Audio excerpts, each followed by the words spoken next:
مرا مجوی پیشانگه او کوف شهیدت قهرمان نه نجبیر کردن کل کووانا بلکو ملت اک پاراست بلکو شهر پیش جهان همیه فکر و ایشالله و هشته تابلوم چه کرینن که دید بردوام بین حتی هم شهید کردستان عامتا تمام چه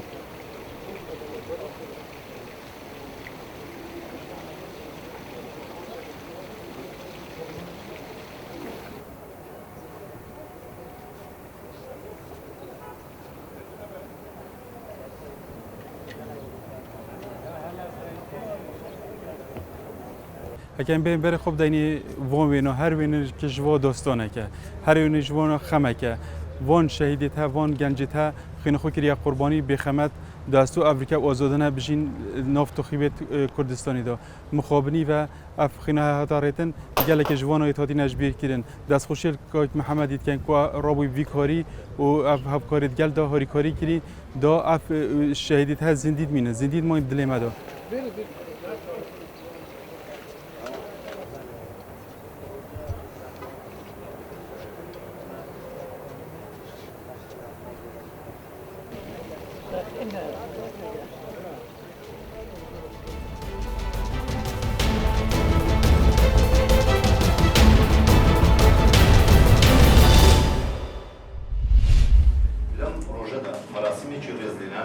لاجماری کلیتراو کسایتی دستگاه هوا کسایتی اینی روشنبیری و کاتبی ساز کرد. برایزان شتیشی اون اشتری به هوی کاملا خلوم مرزی به تایباتی تریش آسلو کردن و غلاقنوی مادوش برکان داریم. که همش بیچه لگیورتین آفاتی مدرسی دردانس که آلوده مادوش برکان. او روزی جهانی برانگار بونوی مادهوش برکانه. امش وکو نوسینگای پارلمانی سوران او روزمان به درفت زانی که سپاس و پیزانین آراسته کمالک لاین و دامودازگای پیوندیدار و هروها چند کسایتی که آینی و کمالات آینی و اکادمی بکن که اوانه براستی رولی کارگریان هیا در رگیری کردن لتشانسندنی ماده هوش برکان و هروها بازرگانی کردن با ماده نه. کن درجیب دکلیت.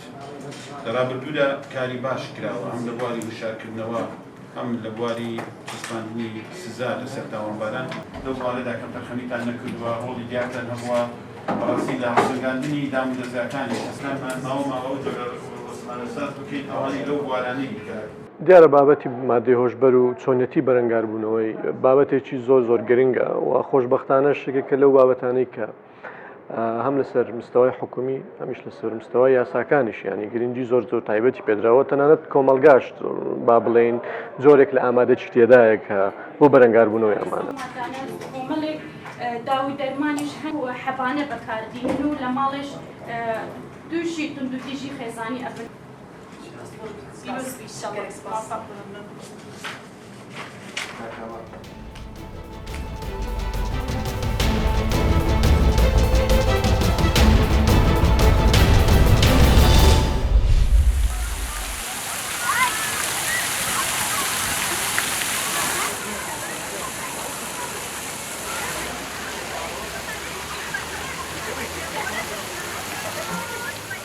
Я очень часто прихожу в подобные места, купаюсь в фонтанах, на Ходынском поле купаюсь. Здесь вот жарко очень в этом году, приходится вот хоть так себя как-то охлаждать. Но в основном, конечно, все купаются, но тут особо купаться негде. Вот единственный вариант, пожалуй, вот так охлаждаться.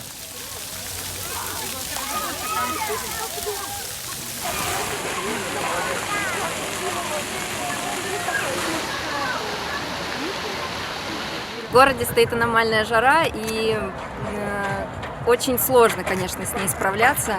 Но в целом всегда хочется открыть окно, лишний раз сходить в душ, иногда даже раз 6 в день не повредит. Но если вы на работе, как я, например, всегда здорово прогуляться в парке, немножко выдохнуть, особенно если рядом есть водоем, свежий воздух. Сегодня, например, на улице отличный ветерок дует, и это очень сильно спасает.